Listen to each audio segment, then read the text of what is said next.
since I first became acquainted with Elon 4 years ago, I've just been overwhelmed with what I sense is excellence in all parts that you do, whether it's the academics, whether it's the culture here. And so I applaud you for what you've established here, and thank you very much for inviting me here to be part of your Voices of Discovery. And so I hope to do you well. Okay, so why am I here tonight? This Voices of Discovery. What am I trying to do? Well, first of all, I want to tell you about a beautiful flying vehicle called the Space Shuttle, but not just a space shuttle, my space shuttle, the Endeavour, right there. Isn't she beautiful? That's Endeavour right there. That's my window. See that window? That's mine. No one else has that. That's my window. Right now, the Space Shuttle Endeavour is in California. It's in a science museum, and it's part of the 3 displays that the United States has across the United States as a testament to this magnificent space program that we put together. I also want to tell you about the International Space Station located here. Many of you may not know that as you sit here orbiting around the Earth is a magnificent laboratory that we use to understand how humans can operate and live in space. And it's been there since 1998. And in fact, since the year 2000, someone has inhabited the space station. And so we like to think that going forward in future, that humans will look back and mark the year 2000 as the point in human history when there has always been a presence in space. So that's the kind of the story that I want to tell you. And as I wanted to show you right through here, Endeavour, I don't know if you saw it, but the quote I had at the beginning about from Captain Cook, the Space Shuttle Endeavour was named after HMS Endeavour, sailed by Captain Cook in the 1700s. There's another reason why I'm here, though, and it's kind of like it's the mission, the real reason I have internal to me, not just to tell you about our space program, but to tell you how important it is to you as an individual. More than you realize, space is an integral part of your life, who you are. It has been for a while, it is now, and will be in the future. And so my job, when I leave here, is to have you excited about our nation's space program and want to be part of it in some way or another, either as an engineer or perhaps supporting in some other capacity, or just to be aware of it so that you understand what it's taken for us to be able to put humans in space. So how am I going to do that? How am I going to get you excited about space so that you feel comfortable and you can talk about it and you understand what we're doing? Well, the first thing I want to do is take you back over 200 years ago. And I want to tell you a bit about Lewis and Clark. Because in 1804, they were commissioned by President Jefferson at that time to seek a route west. And they started in St. Louis. Well, our space program right now is in that same position of St. Louis. We're ready to explore. Since 1972, humans have not gone outside of what is called low Earth orbit. We've flown the space shuttle, we've done missions in space, we've done experimentations, but we've yet not moved outside the confines of the Earth's gravity. So for 40 years, we've been flying in space, but we've not escaped Earth's gravity. We've stayed in orbit. And so I say that it's time for us to move out, like Lewis and Clark did, and start our next exploration series as we go further back, hopefully to the moon and Mars in the next decades. So what's it going to take to do that? Well, it takes a culture, a group of people that understand the risk, the difficulties of flying in space.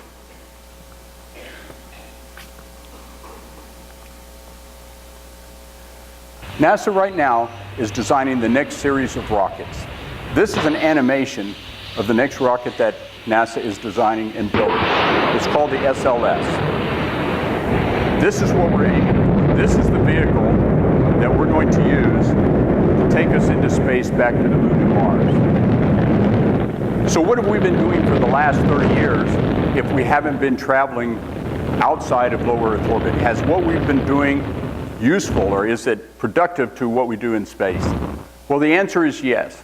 Because what we're doing in space right now on the space station is going to contribute to missions like this in the future. The ability to go outside of Earth orbit and use vehicles like the Orion, which is under development now, as we go back to the moon and to Mars. The science that we're doing on the International Space Station, the procedures, the processes that we're developing are what's going to allow us at some point to move deeper into space. And that's why the space station is important. It's a test bed. It's the place where we, in a sense, are going to get our legs, our seafaring legs, that are going to allow us to move deeper into space. Why is that important to you? Why is that important to you as a student? Why is that important to your parents that are the doctors, you know, the policemen, the various sundry of other many different types of professions that are around the world right now? Well, I argue that much of what we do here, as we learn to strive out beyond low Earth orbit, has direct application to what we do here on Earth. And that's my commitment, is at the end of this, is for you to understand that space is an important part.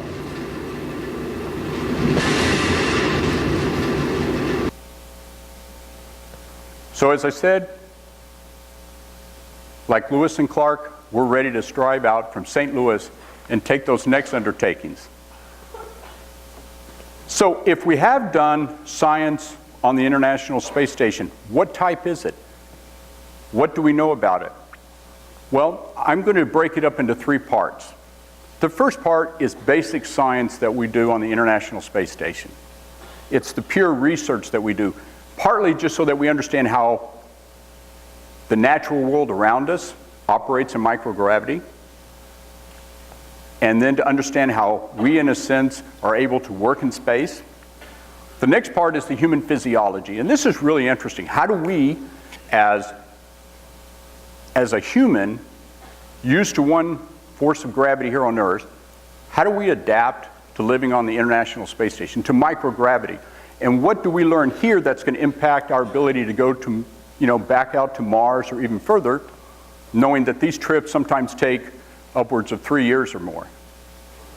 And then finally, to the third thing that I would say that I want you to understand that we've been learning on the International Space Station are the impacts that are going to trickle down to you as an individual as you go through your daily lives.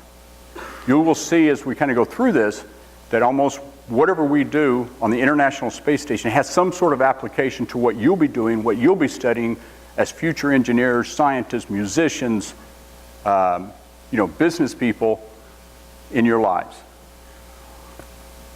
So let's begin with that first part that I was talking about, which is the basic science that we're doing on the International Space Station.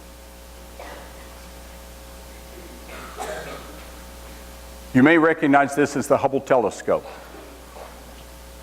I show this to you because the Hubble telescope was placed into space by the Discovery Space Shuttle in 1990. And since then, it has been opening up the heavens to us, having been upgraded 4 times during that time period, the last one in 2009. And each time it provides us views of the universe that are more magnificent than the times prior. And this is where not only science is woven in, but a little bit of the artistic beauty too, because as we go through these photos here, I think you will find that the wonderment of nature provides us beauty not only in the science that it gives us, but also just in the beauty of what it is by itself. This is what is called the Butterfly Nebula, and it's seen through the eyes of what is called the Wide Field Camera number 3 on the Hubble telescope.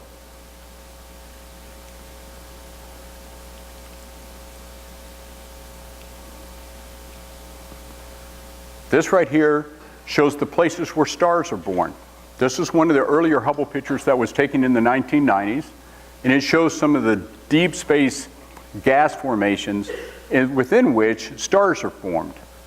Most of those distances between those different cloud formations are millions of light years in distance.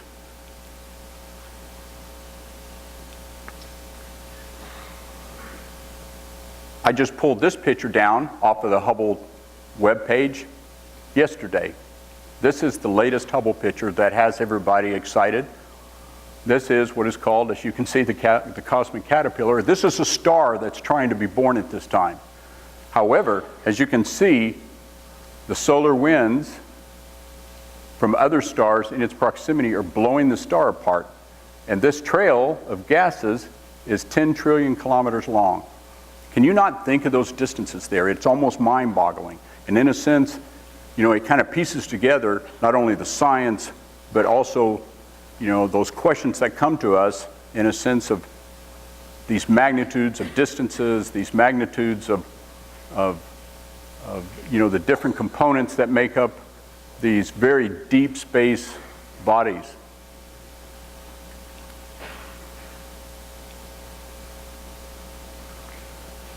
This is a Hubble Deep Space picture that was taken. We've got two of them. And I was talking to some of you earlier today about this. And this is a very interesting fact. This was the picture that was taken in the 1990s with one of the first wide field camera pictures from the Hubble telescope. And for this picture, Goddard Space Flight Center pointed the Hubble at a point in the universe where there appeared to be no objects, no stars, no galaxies, and they took a time-lapse photo over a couple of weeks. And then they developed that photo, and lo and behold, what did they find inside but billions of galaxies? Recently, the wide field camera was upgraded, and we took a deeper picture, and this is that picture from the same location. And as you can see, we look deeper and deeper into the past of the universe because those galaxies are so far distant that they allow us to see what was happening at the very beginning of space, or at the very beginning of time.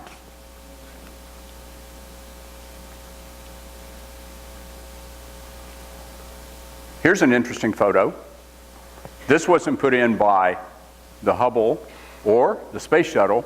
However, NASA, of course, spins out other types of spacecraft that are robotic, that are visiting other planets such as Saturn. And last June, NASA had the opportunity to turn back that spacecraft and take a picture of you from millions of miles away from Saturn. So there's the one little blue dot, and I think that's a very important aspect to know blue, because every other time that you look into space, most everything else is, the dark black of space.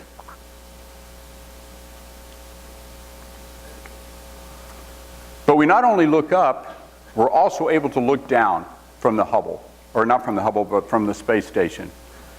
And our astronauts on orbit are always taking pictures of what are the most dramatic and unexpected things that they see. It's a wonderful laboratory for us to see in a God's eye view what Earth provides us in terms of beauty and also in terms of unique characteristics, and helps us understand all of the forces that are occurring around the world, making up the Earth that it is, the different types of geography. So that was the Swiss Alps. This is an island off of Russia. I point this out because you can see a cauldron here from a volcano, one on this end, one on that end.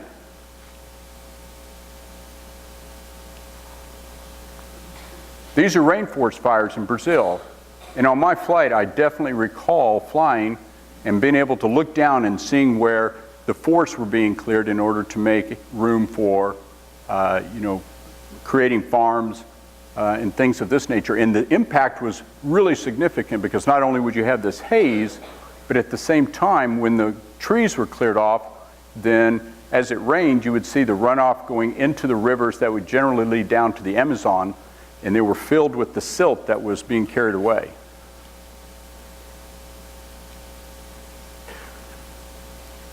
This is a view of the Great Lakes. Many of you will recognize Ontario, Erie, Huron, and the Finger Lakes in New York. They're being lit up by the sun, and so it gives a very good view, as does this picture here, which is for somebody that's a geologist, is a very interesting thing because it shows all of the geological formations, and you can see what is called the Great East African Rift. And this is an African thunderstorm. That was one of the most unique things I saw when we'd fly over Africa, because down in that area over the, the equator, where you had the massive rainforest, the thunderstorms there were huge, and you would fly over those at nighttime, and the lightning would be coming off, and almost it looked like popcorn. It would be occurring so fast. So here you can see this huge thunderstorm and the anvil that's been created. There's Hurricane Earl, 2010. It's very easy from space to see the spiral parts that form these weather formations.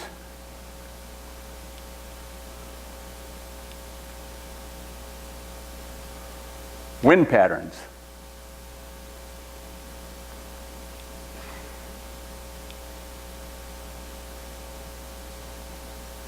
Glacier tongues in the Himalayas. So we're able to track from space the progress of glaciers, and then of course whether the glacier is receding, whether it's growing, and we can track these over years and understand what are the geological or the climatological effects that are occurring. Lake Chad. I throw this up here because this is one of the main markers that they asked us to track while we were on orbit. This is a very large lake which is in Africa, and as you can see, it's pretty expansive. It's one of the larger lakes in Africa, but over time, here's 1982, 92, and 2000. So you can track the changes that are occurring across the Earth's surface. And this, of course, is a recent Australian wildfire. Many of these are taken with the 400 millimeter lens, so they look closer than they really are. As astronauts, we're trained to take whatever we think are the most interesting pictures. They usually give us a list and they say, these are the things we'd like to see that, this day.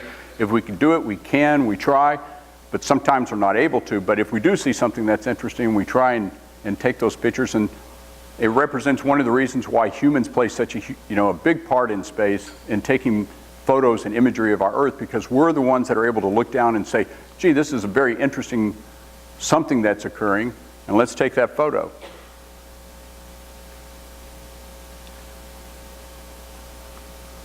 This here is the Pavlov volcano in Alaska, a recent picture.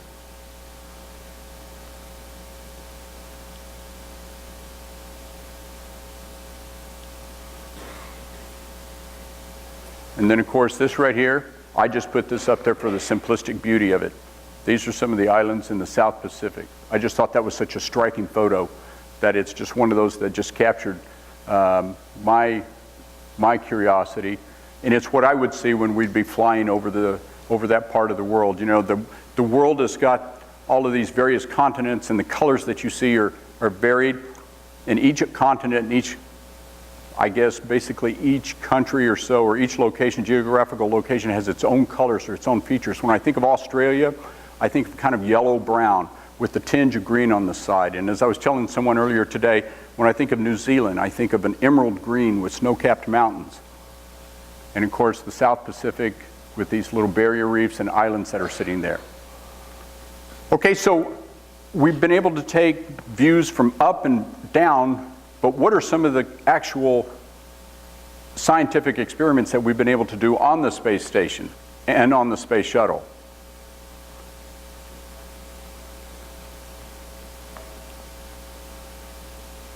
So one that we do is fire experiments. Why do we do that? Well, for one reason, safety and security. We're really concerned about fires on the whatever vehicle we're flying in because, number one, there's not always the right type of equipment to fight the fires, and then there's not always, the ability to move yourself to shelter. So we have to understand how fires may occur, but more than that, how do they operate in space? And so we've done a lot of experiments.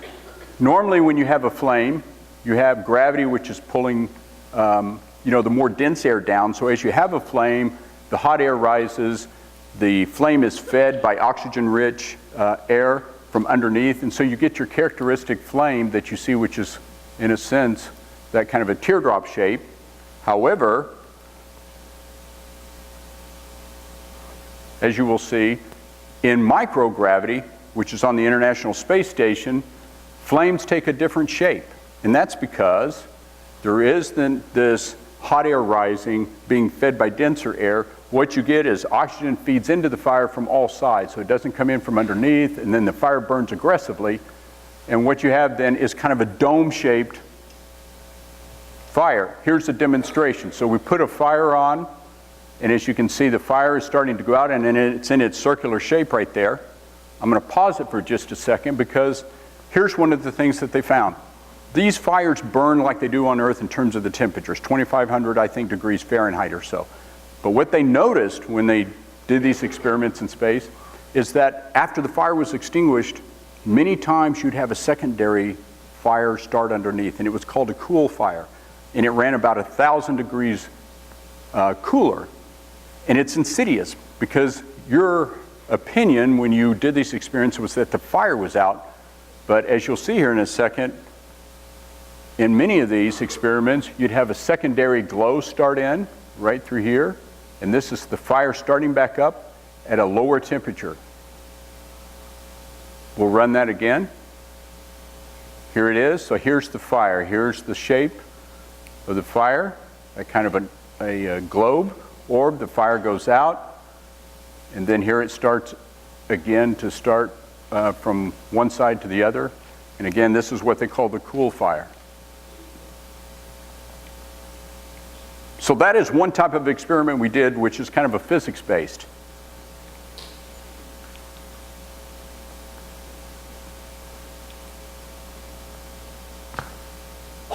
I'd like for you to say hello to Nefertiti. So Nefertiti is a Johnson jumping spider. So NASA's done quite a few experiments in space with spiders. We've taken them up, we've let them look at their webs. How do they handle adapting to space? What kind of web do they build in space? But we had one person ask, well, how do these creatures adapt into microgravity if how they catch their prey is to jump? Well, we took Nefertiti into space, and I think you'll enjoy what I'm going to show you here. So here's Nefertiti in space.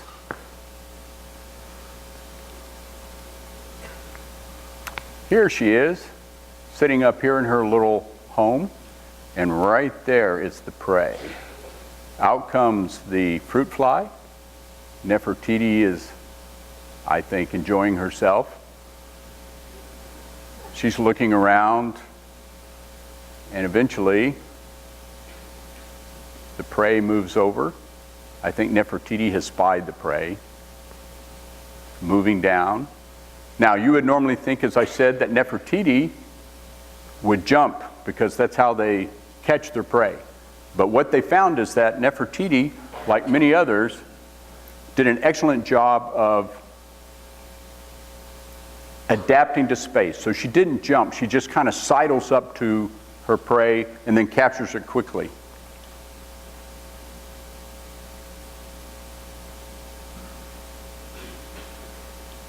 So how did Nefertiti do when she came back to Earth? This is readaptation. This has significance because this is a little bit how I felt when I came back. Here's Nefertiti. She's under 1 gravity right now, and here's her prey here. She sees, she jumps, she misses. She's also on her back. So she's able to right herself. She sees another prey. She goes for the prey. Whoops, she misses there, she misses there. Here she goes. One more. Whoops, I missed. So Nefertiti, I'll let you know, lived out the rest of her life at the Smithsonian Institute in Washington, D.C. So she was taken well care of. But I think that that's a very good example of how a living thing has to readapt from microgravity back to being on Earth. And it has some of the same implications for how we humans adapt when we come back. Okay, so if we've done a physics kind of an experiment, we've done a biological kind of an experiment, what else is important there? But is robotics. Robotics, we believe, are going to play a very important part, because robotics are going to be able to perform a lot of the work that is dangerous for the astronauts. So for example, If we find that there is something that we have to obtain outside and we don't want to send the astronaut out, eventually at some point we're going to be able to take these robots, send them out, because they don't have to carry all the life support equipment with them, and have them do the work for us. This is an example of Robonaut 2. As you can see, it's a joint coordination between NASA and GM. And here's what's interesting about Robonaut 2. It almost looks eerie, like as if it's thinking, doesn't it? But that is a 20-pound weight, and Robonaut 2 knows exactly how much force to exert. In other words, it doesn't just have a command to go out and pick out this weight and lift it up. Robonaut 2 moves itself according to the function of what it's supposed to be doing. So the next view that I'm going to show you is Robonaut 2 on space. And I'm going to stop it here for just a second. Right there. Because after I started looking at this video, and the main thing I wanted to show you, well, here's Robonaut 2, and here's Robonaut attached to the post, and here she is, and we're in the Destiny laboratory right through here. Here's what I thought was the most interesting thing. So we have one of our astronauts. I'm not sure who that is, but this astronaut has, I think, a cup of coffee with him, or whatever it is that we use to drink, maybe some water or something. And notice the nonchalance by which he's watching this thing. Right? It's almost as if he realizes that in the future that we're going to have these, these Robonauts become part of who we are on the International Space Station. So here he is. He's got his little water. He's kind of watching Robonaut 2 go through his exercises there. So, robotics are going to be a part. Those are the experiments that we're doing on space too.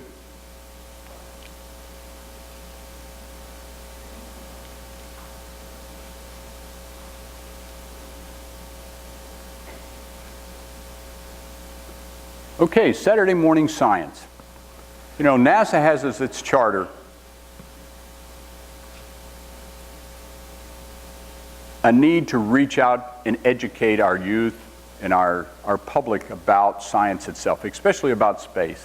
And I had the wonderful opportunity to fly with a gentleman by the name of Mr. Don Pettit. That's Dr. Don Pettit.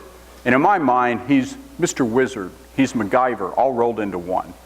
He's just a magnificent gentleman who has so much curiosity. And he took it upon himself when we went into space to kind of create these Saturday morning experiments that he could show to folks that have a lot of interest, and specifically for young adults as they were trying to understand what microgravity did to the physical world around them. So as you can see, he picks up on the things that are of most interest to folks. Many of y'all would recognize Angry Birds in space, I guess. That's what that is. I didn't really know, but some folks do. So this is one of the experiments that Mr. Don Pettit is doing. Is he's using a yo-yo in space. So he brought a yo-yo up there, and he's explaining the physics, the mechanics that's going on as you are able to use a yo-yo, and it's not under the same forces of gravity that you are on the Earth. So here's Don explaining things. He's giving these little things his own name. So he's a great gentleman.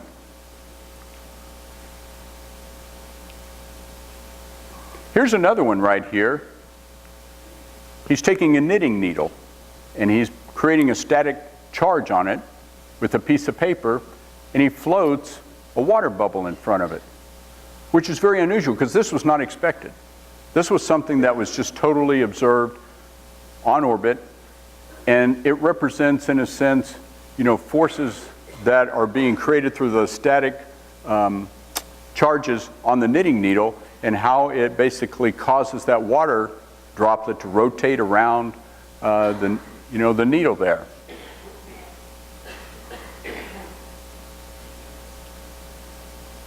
Now on this one, I'm going to have to put this one on hold here for just a second because I have to explain what's happening. So Mr. Don Pettit took one of those small speakers that you use when you are playing music somewhere, and what he did is he put a glob of water on top of each of the parts of the speaker. And of course in space, the surface tension of the water keeps the water as a glob because there's no gravity in order to distribute it.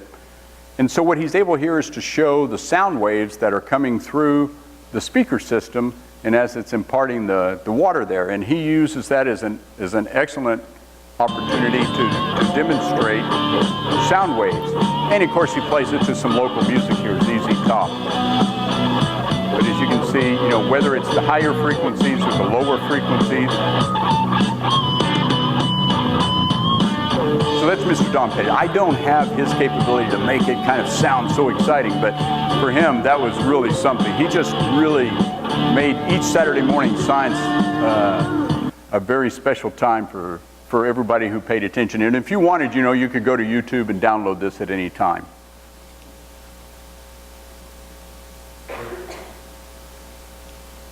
All right. So we've talked about the basic science that goes on in space. We kind of went through some of the biology, a little bit of physics, a little bit of just the interesting aspects.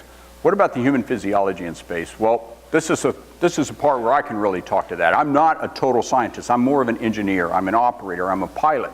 But this is a part that really impacted me as a person when I went into space, both when I got on orbit and when I came back. This is Peggy Whitson, who I took up, and she was the expedition chief scientist there. This is the latest Aerospace America magazine that came out in September 2013, and as you can see, of interest to everything right now are the health effects on human spaceflight. And it's significant, and it's going to impact our ability to go to the moon and Mars in the future. So what are those impacts, and what did I notice when I was flying? Well, they're significant in quite a few different areas. They impact bone density, cardiovascular, all of these things, the sensory motor functions, immune, vision, sleep deprivation, radiation exposure. It plays a big part. And you first felt it for me as soon as we had what is called main engine cutoff. At main engine cutoff, you're no longer underneath the force of the engine pushing you forward. It cuts off. Now you're in microgravity. At first, when I was on orbit, I felt fine. I knew not to move my head very much because I knew that my vestibular system, which helps me orient and know which way is up or down, was working properly. But after about an hour on orbit, this system went haywire on me right here, this one. My whole ability to know which way is up or down. Without doing anything, I felt as if I was doing tumble salts on orbit. I had to be in my seat. I had to shut down the computers and everything. My whole head felt like I was tumbling. At the same time, on my first flight in orbit, I grew by about an inch. And that's because your spine elongates as, there's no more gravity compressing your spines. So all of a sudden, your muscles are being stretched. So on the first night, I had that feeling where I was tumbling, my back was hurting, and I was glad to go to bed. I took a couple of, I think, Motrin or whatever it was, and tried to get some sleep so that I felt better the next day. So this one impacted me right off the bat, then this one because I couldn't sleep very well, and then as we go through this, as you can see, these other events started coming into play here, all the way from cardiovascular, which I'll describe in a minute, neurosensory, there's the vestibular disturbances that I had. The bone was not a big impact on mine, but I'll explain why in a minute. Environmental, radiation exposure, and social.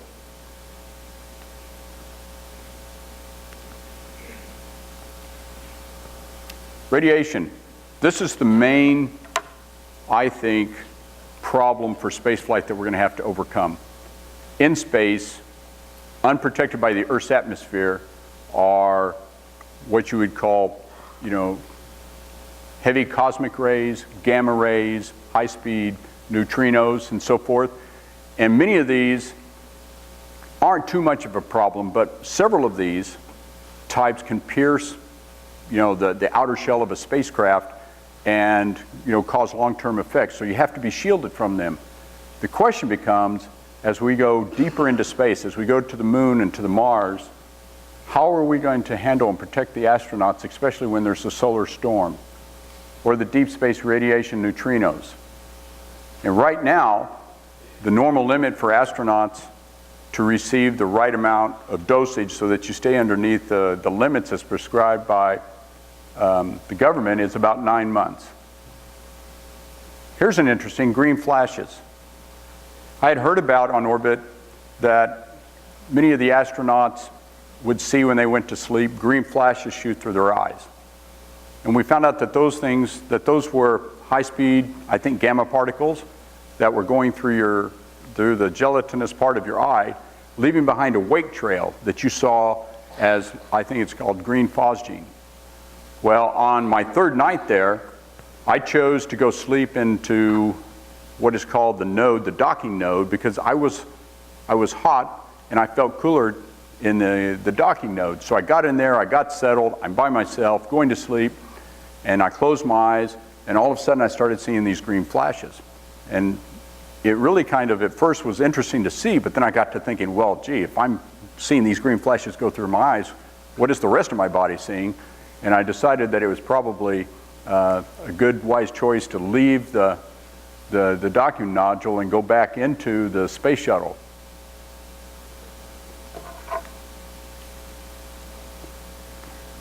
Cardiovascular. So I experienced this. Everybody on orbit, when they go into space, has the same situation occur. Right now, under one gravity, you and I, when we sit here, our fluids are distributed between our upper body and our lower body according to the needs of the heart and the rest of the body and so forth. On orbit, well, what happens real quick are all of these things. You get a shrinking of the heart muscle decreases, fluids migrate towards the upper body. What does that mean? All of a sudden, the fluids that had been pulled down by gravity are now in the upper part of your abdomen. You can feel it in your face. If you'll see the videos that I'll show you in a few minutes, you'll see that people's eyes are puffy, that you feel as if you have a cold. In fact, you recognize that you're operating in a condition where some of your other senses are impacted by all of the fluids that are floating up into your upper chest. One of the main ones is your sense of smell. And that's why many of the times the astronauts on orbit, their taste buds change. And so they choose to have spicy food to make up for the fact that they've lost, the ability to taste food because their sense glands are impacted. So is that a problem as we go through orbit? No, it's not. All of the fluids move up under one gravity, they congregate up here, but your brain says, well, there's too many fluids, let's get rid of it. And so you get rid of the extra fluids as a waste product in your body. Still not a problem. You go about, you do your work on space. Where it becomes a problem is when you return to Earth. Because all of a sudden you're going from microgravity, and within perhaps underneath an hour, you're back under 1G. And all of a sudden, all of the fluids that were up here are brought back down to your lower abdomen. You have no more, the fluid, the amount of volume of fluid in your body is decreased, and voila, you start having astronauts that pass out once they've landed and they start to stand up, and the volume of fluids is low, and that leads to a loss of basically blood pressure, and so people collapsed. And so we started doing what is called a fluid protocol, which is when we were coming back to land, they knew that this was an impact, so they'd have us drink about 8 to 10 pints of water, and so they would give us those those individual containers of water, and we'd have to drink those through the whole reentry, as well as to take either salt tablets, or if we chose not to drink the water in the salt tablets, we had to take not hot chicken consomme, but just cold chicken consomme, or they gave us some sort of kind of like an orange juice, but it had, but it was laced with a lot of salt. The whole reason was to try and pump up the blood pressure so that when we landed, we wouldn't be impacted by, a decrease in blood pressure, and we perhaps would pass out. Peggy Whitson, which I showed you just a minute ago, she was a fiend for exercising. When I took her up there, she was in shape. And she spent the 6 months on orbit, and I brought her back on my second flight. And during that whole time period, she'd been exercising again. When I saw Peggy, she was in extremely fit condition. But when we brought her back down, we had to carry her off because, once again, the microgravity impacts on her were severe. So the question then becomes, what are those impacts going to be if we go to the moon and Mars again, the Mars being sometimes a 3-year round-trip mission? Here's what we're starting to find out now that's impacting astronauts, and they had not known this. I went back for my annual medical. They do a long-term study of astronaut health, and so once a year I go back where they take blood samples and so forth and keep track of the data. And what I'm hearing now is that vision is starting to show up as one of the main problems for many of the astronauts that stayed on orbit for 6 months or more. And it's receiving a high set of attention due to the post-flight effects. In fact, there are about 60% of the crew members are starting to notice that. And as you can see, they're starting to do tests on orbit. This is an ultrasound that's being done on one of the cosmonauts here. And they think they found the culprit, and it's due to the intracranial pressure. This is an example of one of the astronauts that came back that had severe vision loss, and having done an ultrasound, they're finding that the optic nerves are being misshapen because the spinal fluid that's in the back of the body, of course, elevates due to the lack of gravity, and it's over the long period of time, it's pushing on the back of the optic nerve in the eye, distorting the shape and thereby changing the vision. So no one knows exactly what the long-term impacts of that are. In other words, will their vision come back? Is it permanent? But they're starting to track this. My missions were only 14 days each. I had about a month on orbit. I didn't experience any sort of vision impairment, but I'm sure that there are those who have.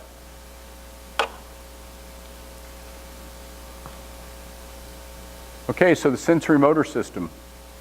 Yeah, I had all of this. Diminished loss of control, spatial orientation. When you first get there, you're so used to knowing which way is up and so forth, and on space all of a sudden you don't really know which is up and which is down, and then you compound that with your vestibular system, well, then your whole sensory motor system is impacted, and especially when you come back, you have problems with hand-eye coordination and balance control. And again, why is that important? Well, if you're flying the space shuttle back after having been on orbit for a long time, that's a huge problem. Psychological effects. This is probably the one that we know the least about. That's because we haven't spent a lot of time on it, but it impacts the ability to sleep. It's going to be a big player in long duration flights. And what are the triggers? All of these, from crew personalities and crew space. Everybody remember, you're all cramped up in a small area right there. So you have to make sure that you're able to work together as a team. And all of these come into play. Temperature, noise, odors, atmosphere, diet, family, everything. For example, on one crew in the 1990s, one of the gentlemen, for some reason, he loved his bananas. And he liked ripe bananas, right? And so after he'd eat his bananas, so the question then becomes, what do you do with that waste product right there? How do you get that without it impacting the others? And so that's part of that whole psychological effects. Does that cause a rift in between the crew? So I showed this right here because one of the things that's important is hygiene. And this is Karen Nyberg. She feels kind of squeaky clean right now. So I'm showing you part of what you do to keep your psychological going is to maintain your hygiene very well. We use towels for quite a while here, since we have limited. So that's part of what I found that kept me kind of, in a sense, oriented and gated, was to make sure that I worked out every third or fourth day, and I felt as if I was taking good care of myself, which I think kept me, positive thinking throughout the entire mission. And loss of bone and muscle density loss is 1% to 2% per month. So as you can see, as you start to spend longer times on orbit, you're going to experience this bone loss. And this is one of the main things that they're tracking. And of course, as I keep saying, why is this important to us? Because what we learn about this on orbit, of course, I think has impacts to us as we grow older on Earth. Engineering solutions is difficult. As you're going to see right here, one of the things that you do is exercise, to put resistive exercise on your body, to stay active on treadmills and so forth. But that's not as easy to do or to execute as you'd like, because treadmills on orbit, right here, they impact the mission. You're always concerned about causing vibrations on the space station. So you have to find a way to isolate the vibration as you go and exercise on orbit right here. But it's key. I think exercise is probably one of the most important things you can do on orbit. This right here is the resistance training exercise that we had. So the others were your cardiovascular, and this is your resistance training.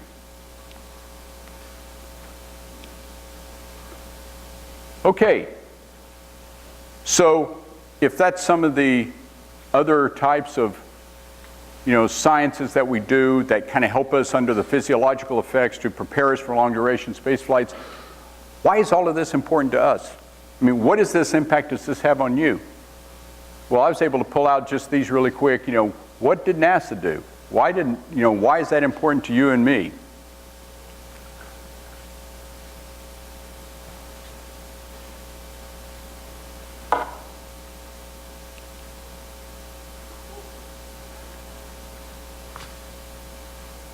Those impacts that you and I have, that we can feel, you and I get those at a very low cost. Many folks, including some that asked me today, how is it and what is it that we spend on our nation's budget, and does that bring us anything? Well, just real quick, I did some calculations and I pulled up in 2011, we spent $9 per person on our space program. And on average, in 2011, the average American spent $605 on their cell phones, $850 on soft drinks, or $100 billion on beer. So that kind of gives you, I think, a pretty good indication of that you're getting good value for your nation's space program. We're also able to do things such as perform experimentation on orbit to develop drugs that will target target cancer. Same things, we're able to build proteins on orbit. This is one of the things that we've known for a long time. We're able in microgravity to build these perfect examples of proteins that will allow us to develop the drugs that are being used for targeting things such as muscular dystrophy. And here's an important one, I think, water recycling, oxygen regeneration. If anybody wants to go to something that's green, space flight's green. If I'm going to go to the moon and Mars, I have to take everything with me. I have to recycle everything. I have to save everything. I can't waste anything. So probably space flight is one of the most green things that you can do. All right. What is this? This is 1978. This is the year I graduated college. These are some of your friends at Duke University. What do you think of those folks? Right? What do you think of that hairstyle? Right? This is one of the first VCRs. Oh, I'm not sure if y'all know what a VCR is. But anyway, video cassette recorder. Here's the typical car then.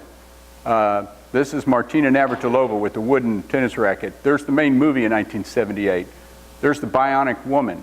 I do that because the next slides I'm going to show, I pulled from the spin-off in 1978. And I want to show you what they say, what NASA was saying in 1978, that the spin-offs and how they're going to impact who you and I are right now and what we're going to be doing. So there was their concept of a space shuttle. Look at what it became. Here's their concept of a space station. This is where we are now. Back then they had visions of perhaps an aircraft that could fly like a helicopter and then rotate and fly like an airplane. Here's the V-22 Osprey. They were designing the Voyager aircraft. These are some of the pictures that are from some of our new spacecraft now, like the Cassini probe, that are showing us the deep planets. Here is a dome made from the material used in our spacesuits. And what's happening right now is we have people that are designing inflatable structures to live on orbit. NASA at that time was developing some of the technology that would be used to track things such as financial transactions. And they knew that that would play a part. Well, now what do we have? ATMs. Here, NASA was developing, and some of their technology went into some of the first mobile radios in cars. Well, that leads to your cell phones. This right here is an early 9/11 command post. Here's a 9/11 command post now. Here is a portable blood pressure cuff back in 1978 that NASA was helping develop. And here's what they're looking at right now. Same thing, NASA was looking at wind turbines back in 1978. Where do we have it now? We're showing in the wind turbines. Here's an electric car And here's NASA, you know, the results of some of NASA's technology is showing up in electric cars that we have today. And then again, here's the Hubble telescope, and look at where it's become. Hey, here's Elon now, right? Hairstyles have changed, right? The movies changed. Cars look different. There's the bionic woman, maybe. There's Starbucks, that's important. Here's all the social media, and here's Xbox. So, all right, so now, what are some of the spin-offs that NASA says that are going to come out now? Well, as they say, out of these things such as Robonaut, we're going to pick up, and I know these things are already developed, this is a pill that you can swallow and measure your internal temperature of your body. That leads to biorobotics here. This is the ability to do healing on internal tissue wounds with heat and light. And then, of course, you know, just the overall understanding of how the body operates in space is going to have impacts on how we do medicine on Earth.